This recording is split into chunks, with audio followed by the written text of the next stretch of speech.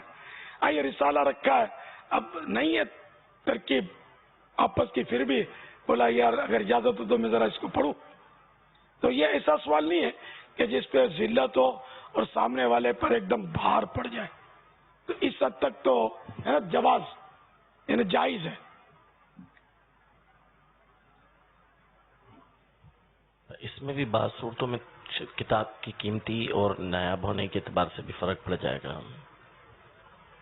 کتاب لے جانے کی اجازت تو مانگنی ہی نہیں چاہیے, کیونکہ تجربہ بھی یہی کہتا ہے کہ اگر کوئی کتاب لے گیا نا یار تو لے کے بھول جاتے.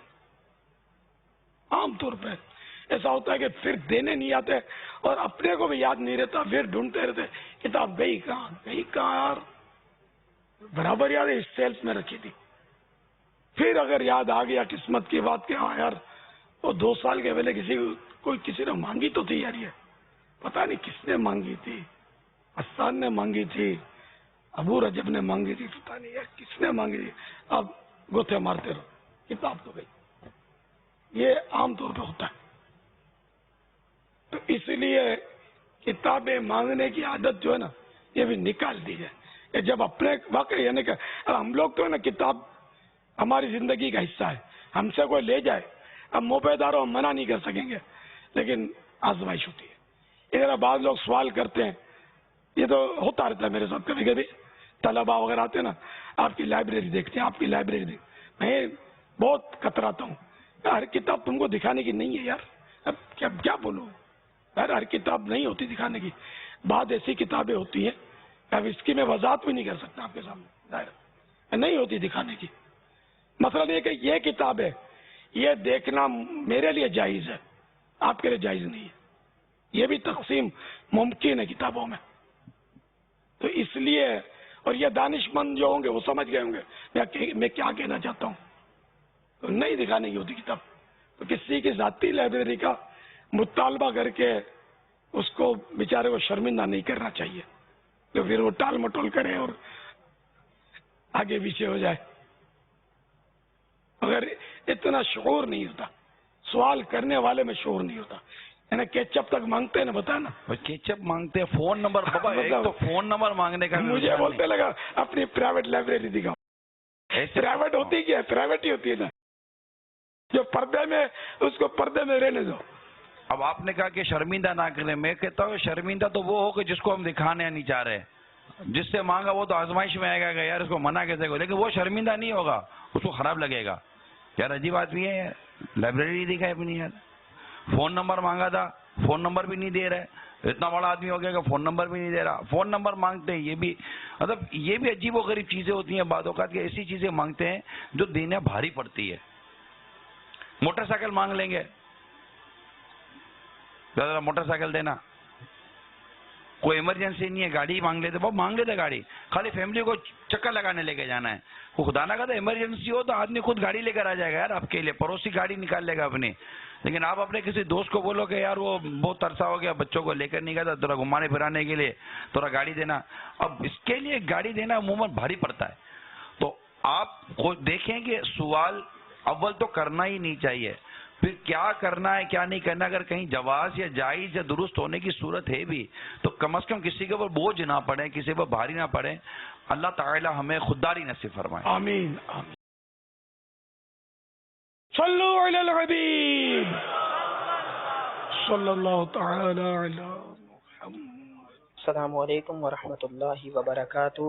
وعلیکم السلام ورحمۃ اللہ وبرکاتہ. برائے کرم وضاحت فرمائیں کہ تصویر والے کپڑے پہن کر نماز پڑھنے کا کیا حکم ہے؟ بہار شریعت میں جاندار کی تصویر والے کپڑے پہننا مکروہ تحریمی لکھا ہے. واللہ تعالی اعلم ورسولہ اعلم عز وجل وصلی اللہ تعالی علیہ وآلہ وسلم. صلو علی الحبیب صلی اللہ علیہ.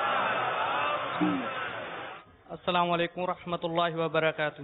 وعلیکم السلام ورحمۃ اللہ وبرکاتہ. منصور علی اطاری صحبت پر بلوچستان سے. باپا جان میرا یہ سوال ہے کہ سخت گرمی کے موسم میں عموماً مرد حضرات کرتا وغیرہ اتار کر گھر یا محلے میں گھومتے پھرتے رہتے ہیں، اس میں کیا احتیاطی ہونی چاہیے؟ ماشاء جو صرف پاجامہ پہن کر گھومے اس کی عدالت ساقط ہو جاتی ہے. اب یہ جملہ آڈ ہے بہت. عادل ایک مسلمان کی قسم ہے، عادل. دیکھیں جو بہترین مسلمان اس کو سمجھ لو، نیک ہی نہیں نیک ترین مسلمان وہ عادل ہوتا ہے. جیسے صحابہ، سب کے سب صحابہ عادل ہیں. وہ رویت ہلال میں چاند کی گواہی کا بھی لکھا ہے کہ عادل مسلمان گواہی دیں، اور اب عادل کہاں سے لائیں؟ تو بہرحال یہ کہ وہ معیوب انداز ہے، اور بعض صورتوں میں بے حیائی بھرا انداز ہوتا ہے کہ صرف پاجامہ پہن کر اور بنیان تک اتار دے اور گھوم رہا ہے گلیوں میں. تو یہ بری بات ہے، اس سے بچنا چاہیے. اچھا انداز نہیں. کوئی بھی مہذب آدمی ایسا کرے گا بھی نہیں. یہ بازاری قسم کے جو لوگ ہوتے ہیں نا وہ اس طرح کریں گے. اس کے لیے ایک لفظ مخصوص ہے، ننگ دھڑنگ. ننگ دھڑنگ بولتے ہیں جو صرف پاجامہ یا تہبند باندھ کر اور اوپر کا بدن بالکل ننگا ہو. یہ بعض ملنگ ہوتے ہیں ننگ دھڑنگ. تو یہ انداز اچھا نہیں ہے، غلط انداز ہے، تو بچنا چاہیے. لیکن اگر وہ بے پردگی نہیں ہو رہی اس کی تو اب یہ انداز ناجائز اور گناہ نہیں کہلائے گا. بس یہ اس کو اچھی بات نہیں ہے، بد تہذیبی ہے، یوں سمجھ لو. ہاں گھر میں چار دیواری میں چل جائے جبکہ ماں بہنیں نہ ہو، اکیلا ہو. کیونکہ ورنہ وہی بے پردگی والی صورت تو بنے گی نا، اس میں امکان قوی ہے، پردے میں پردہ جو ہم بولتے ہیں وہ نہ رہے گا، اس میں خطرہ ہے۔ اسی لیے وہ بنیان بھی اب تو اپنے یہاں بکتے ہیں کہ بنیان میں کپڑے کا ٹکڑا دونوں طرف لگا لیتے ہیں، تاکہ اگر کرتا اتارے بھی اور صرف بنیان گھر میں بندہ پہنے تو پردے میں پردہ رہے اس کا۔ اور یہ جو میں کہنا چاہتا ہوں، جس میں تھوڑی بہت بھی سمجھ ہے، وہ سمجھ رہا ہوگا کہ میں کیا کہنا چاہتا ہوں۔ تو ہونا یہی چاہیے کہ جتنی بھی حیا جتنی بھی ہو اچھی ہے۔ واللہ تعالی اعلم ورسولہ اعلم عز وجل وصلی اللہ تعالی علیہ وآلہ وسلم صلو علی الحبیب صلی اللہ تعالی علی محمد۔ السلام علیکم ورحمۃ اللہ وبرکاتہ۔ وعلیکم السلام ورحمۃ اللہ وبرکاتہ۔ پیارے باپا جان، میں بنگلہ دیش کے شہر ڈھاکہ فیضان مدینہ سے بول رہا ہوں۔ میرا نام محمد شعیب رضا قادری عطاری ہے۔ پیارے باپا جان، قبر کے اوپر سے گزرنا کیا یہ درست ہے یا نہیں، ارشاد فرما دیجیے، اور بنگلہ دیش والوں کے لیے مغفرت کی دعا فرما دیجیے۔ السلام علیکم ورحمۃ اللہ وبرکاتہ۔ وعلیکم السلام ورحمۃ اللہ وبرکاتہ۔ بنگلہ دیش کے جامعۃ المدینہ سے انہوں نے سوال کیا، بہترین گرین پردہ لٹکا ہوا تھا۔ جامعات میں اس طرح کا سبز پردہ ہمارے یہاں نہیں لٹکایا جاتا، تو اگر گھر میں سے کیا ہے تو پھر جامعۃ المدینہ سے سوال کر رہا ہوں یہ نہ کہا جائے، یہ جھوٹ کی طرف جا رہا ہے یہ جملہ۔ تو اس میں یہ کہا جائے کہ میرا تعلق جامعۃ المدینہ سے ہے، کر کے سوال کر لے، کوئی عرض نہیں ہے، پھر دنیا کے کسی بھی کونے سے کرے، کسی کے بھی گھر سے کرے۔ تو خیر مجھ پر واضح نہیں ہے، ہو سکتا ہے اپنے گھر سے پردہ لائے ہوں اور یہ لٹکا اگر پھر یہ بنایا ہو گلدستہ سوال کا، عارضی طور پہ لٹکا لیا ہو، اور اس میں میرے جامعۃ المدینہ کی دیوار میں کیلے بھی نہ ٹھوکی ہوں۔ یہ وقفی جگہوں پہ اپنی مرضی سے جدھر آیا ہو کیلے ٹھوکنے کی اجازت تھوڑی ہے، ورنہ پھر اس کے تاوان کے مسائل کھڑے ہوں گے۔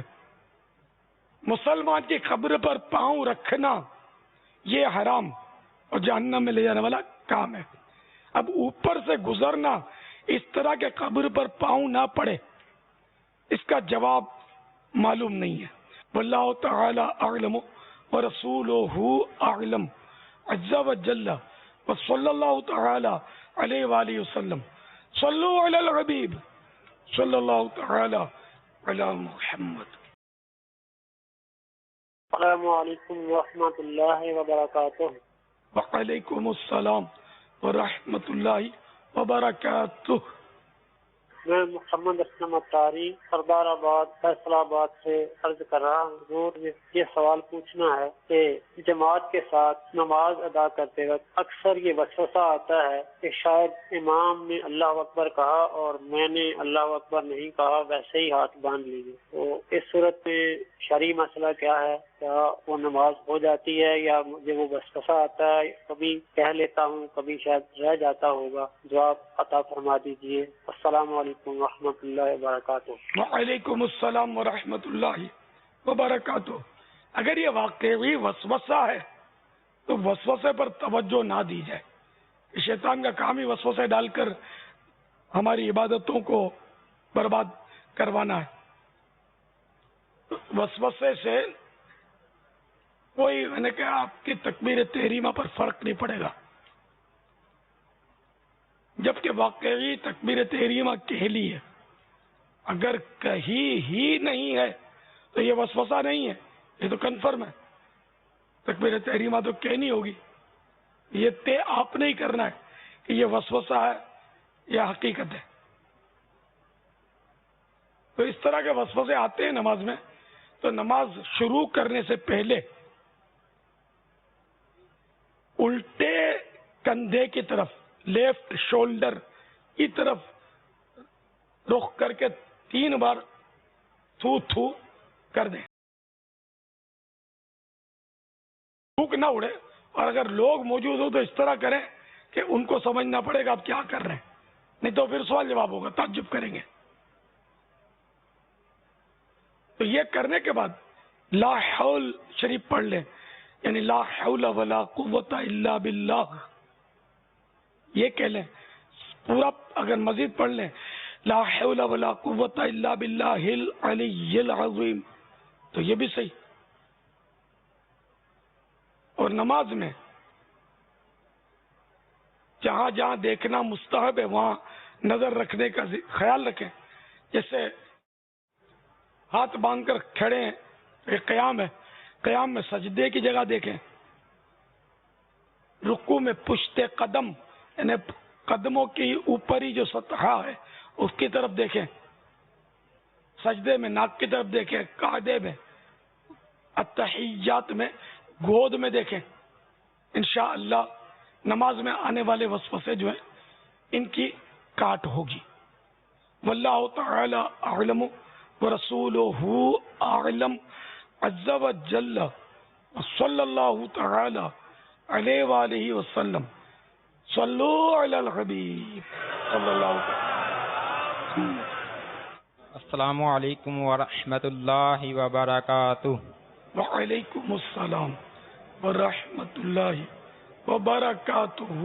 پیارے باپا جان کی بارگاہ میں عرض ہے کہ گلے کے نیچے جو 2 ہڈیاں ہیں اگر وہ ظاہر ہوں تو نماز اس حالت میں پڑھنے کا کیا حکم ہے؟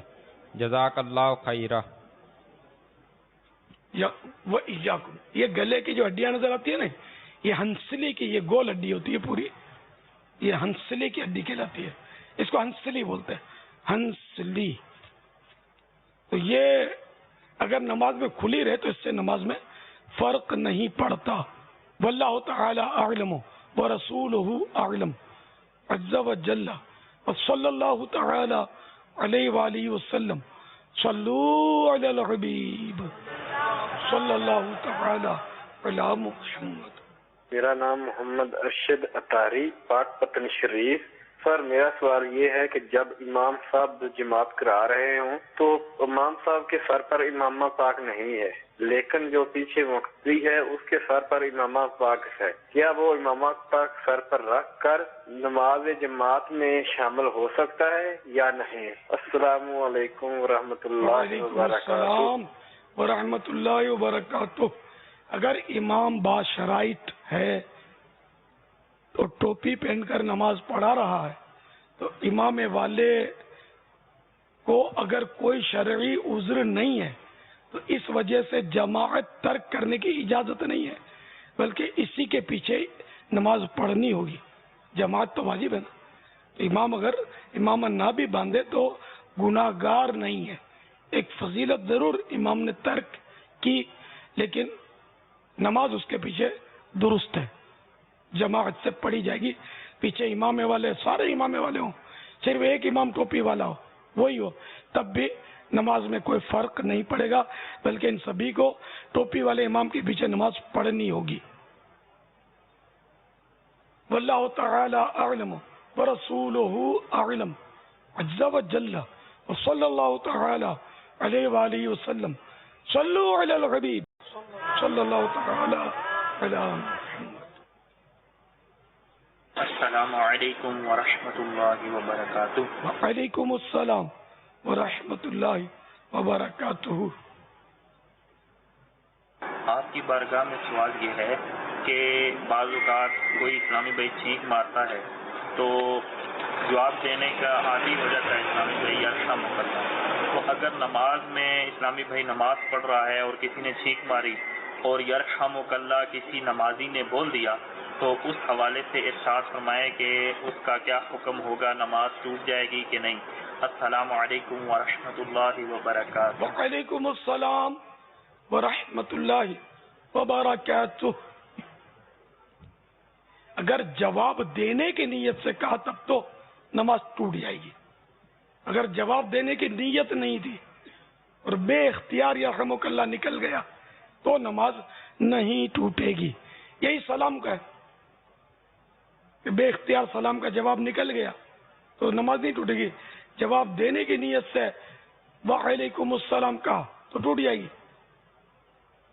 واللہ تعالی اعلم ورسولہ اعلم عز وجل صلی اللہ تعالی علیہ وآلہ وسلم صلو علی الحبیب صلی اللہ تعالی علی محمد. السلام علیکم ورحمۃ اللہ وبرکاتہ. وعلیکم السلام ورحمۃ اللہ وبرکاتہ. محمد مبین اتاری اٹلی کے شہر بریشیا سے عرض کر رہا ہوں. باپا کی بارگاہ میں عرض ہے نقلی دانت لگانا کیسا؟ جواب عطا کر دیجئے. نقلی دانت لگانا جائز ہے. میں نے خود لگایا ہے. کوئی سال پہلے ایک دانت میرا گر گیا تھا یا ہل گیا تھا بری طرح, یعنی پتہ نہیں نکل گیا تھا. بہت سال ہو گئے اس کو. میرا خیال ہے کوئی 12, 15, 17 سال ہو گئے ہوں گے. میں نے ایک دانت کی جگہ اس نے 2 دانت لگائے تاکہ وہ مضبوط رہے. ابھی تک وہی چل رہے. تو اب چونکہ یہ نکل نہیں سکتے تو اس لیے اس کو نکالنا بھی ضروری نہیں ہے. وضو غسل کسی میں بھی نکالنے کی نکل ہی نہیں سکتے. یہ کھینچنے سے نکلیں گے تو پھر دوبارہ لگیں گے نہیں, بلکہ تکلیف ہو جائے گی نکلیں گے تو اس میں وضو اور غسل میں بھی کوئی فرق نہیں پڑتا. ہاں ایسے دانت بھی آتے ہیں جو نکالے جا سکتے. تو جو دانت نکالے جا سکتے ہیں ان کو نکال کر وضو میں اس جگہ کلی میں پانی پھرانا یہ سنت موقدہ, اور غسل میں فرض. غسل ہوگا ہی نہیں. وہ دانت جو نکالے, بعض پوری 32 ہی جو نکال لیتے ہیں تو وہ تو ان کو تو اس طرح کلی کرنی ہوگی نکال کر دانت. اور جو نہیں نکلتے تو اب ویسے ہی کلی کر لے. وہ وضو غسل میں وہ جو بھی سنت فرض ادا ہو جائیں گے. واللہ تعالی اعلم ورسولہ اعلم عز وجل صلی اللہ تعالی علیہ وآلہ وسلم صلو علی الحبیب صلی اللہ تعالی. السلام علیکم ورحمۃ اللہ وبرکاتہ. وعلیکم السلام ورحمۃ اللہ وبرکاتہ. میرا نام محمد اعجاز ہے, کراچی سے بول رہا ہوں. میرا سوال یہ ہے کہ نماز کے ٹائم دنیاوی خیالات آتے رہتے ہیں کہ یہ کام کیسے ہوگا, وہ کام کیسے ہوگا, یہ کیا ہوگا. تو اس کے بارے میں رہنمائی فرمائیں کہ اکیلے میں نماز پڑھ رہے ہیں تو کیا کرنا چاہیے, اور جماعت کے ساتھ پڑھ رہے ہیں تو کیا کرنا چاہیے. جزاک اللہ خیر. نماز سے پہلے الٹے کندھے کی طرف 3 بار تھو تھو تھو کر دیں اور لا حول ولا قوت الا باللہ العلی العظیم پڑھ لیں. اور نماز کے دوران جن جگہوں پر نظر رکھنا مستحب ہے ان پر نظر رکھیں. مثلا قیام میں سجدہ گاہ کی طرف, رکوع میں پشت قدم یعنی قدموں کی اوپری سطح پر, سجدے میں ناک پر, اور التحیات میں گود میں نظر رکھیں. تھو تھو کرتے وقت یہ دیکھ لیں کہ صف بنی ہوئی ہے تو لوگوں کو تشویش نہ ہو کہ آپ یہ کیا کر رہے ہیں تھو تھو. تو اس لیے وہ ترکیب سے تھوک اڑانے کی تو ضرورت ہی نہیں ہے. صرف ترکیب سے جیسے یوں بائیں طرف ہم نے یوں کیا اور اس طرح کر دیا کہ کسی کو سمجھ نہ پڑے. اور مکتبۃ المدینہ کا مطبوع رسالہ وسوسے اور ان کا علاج یہ مطالعہ کر لیجئے, بلکہ اس کا تو سبھی کو مطالعہ کرنا چاہیے. بہت پیارا رسالہ ہے. وسوسے کس کو نہیں آتے, سبھی کو اس کا مطالعہ کرنا چاہیے. وسوسوں کے لیے بہترین معلومات انشاءاللہ اس میں ملے گی آپ کو. یہ رسالہ آپ مکتبۃ المدینہ سے طلب بھی کر سکتے ہیں. www.dawatistami.net www.amirahlussunnat.net سے بھی یہ رسالہ حاصل کر سکتے ہیں, اور امیر سنت کے مدنی مذاکرے اور دیگر سلسلے بھی آپ اس ویب سائٹ سے حاصل کر سکیں گے. واللہ تعالی اعلم ورسولہ اعلم عز وجل وصلی اللہ تعالی علیہ وآلہ وسلم صلو علی الحبیب صلی اللہ تعالی علی محمد. پاپا یہ ارشاد فرمائیں کہ گھروں میں جو اسلامی بہنیں افطار کا انتظام کرتی ہیں تو اب ظاہر ہے کہ گرمی ان کو بھی لگتی ہوگی جسے آج کل موسم چل رہا ہے، مگر یہ باورچی خانے میں کھڑے ہو کر ان کا کام کاج بھی کرنا، پھر کھانا پکانا، اور مطلب اس وقت بھی ہو سکتا ہے کہ کئی مطلب کہ وہ کہتے ہیں نا زبانیں سوکھی دکھا کر تو سب کی حالتیں گھر میں بری ہوں، لیکن وہ بیچاری اس وقت باورچی خانے میں چولہے کے اوپر تلا تلی میں مصروف ہوگی، پتہ نہیں کیا کیا کر رہی ان ہوگی. کو ابھی ہم مسئلہ بتانے بیٹھے ہیں. مسئلہ نہیں بتا رہا ہوں میں، ان کی حوصلہ افزائی کے لیے کہہ رہا ہوں کہ بیچاری ہو سکتا ہے ان کے کانوں میں آواز جاری ہو یا تھوڑی تھوڑی کچھ ہمارے یعنی گھر میں سے کر کوئی تعریف نہیں کرتا تو نہ کرے.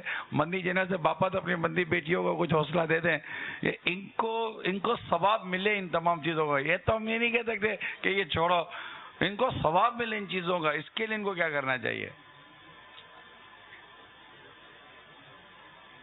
یہ ایسی اس معاملے میں تو بیچاریاں مطلب مجبور ہوتی ہیں کہ پنکھا بھی نہیں چلا سکتی.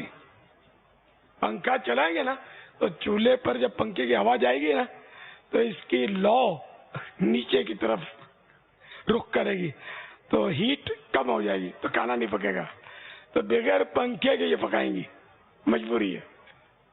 اب یہ کہ اے سی والے جو گھر ہیں ان میں ہو سکتا ہے کہ سینٹرل اے سی میں کچھ فیز مل جاتا ہو اے سی کا. اب ہر گھر میں تو اے سی نہیں ہوتا نا،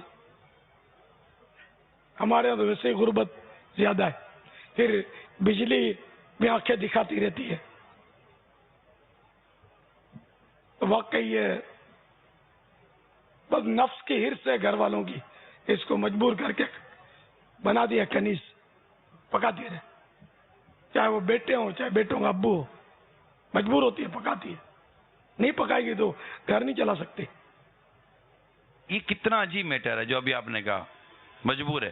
مجبور اس کو پتہ ہے دسترخوان پر اگر میں نے 2 چیزیں یہ نہ رکھی، 3 چیزیں یہ نہ رکھی، میٹھے میں یہ نہ، یعنی پورا مطلب کہ ایک مینیو ہے، ایک چیز بھی کم ہوگی تو اس بیچاری کو سننی پڑے گی، نمک مرچی تیز زیادہ ہوگی تو بیچاری کو سننی پڑے گی، اور وقت پر گرم گرم نہ ملے اور ٹھنڈا ہو جائے تو بھی اس کے لیے پرابلم ہوگا. ہاتھ بٹانے والے 1-2 اکا دکا ملے تو ملے، مگر یہ بیچاریاں ان سے ہمدردی بھی کوئی نہیں کرتا عمومی طور پر.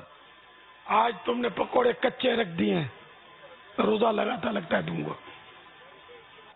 صلو علی الحبیب صلی اللہ علیہ وسلم.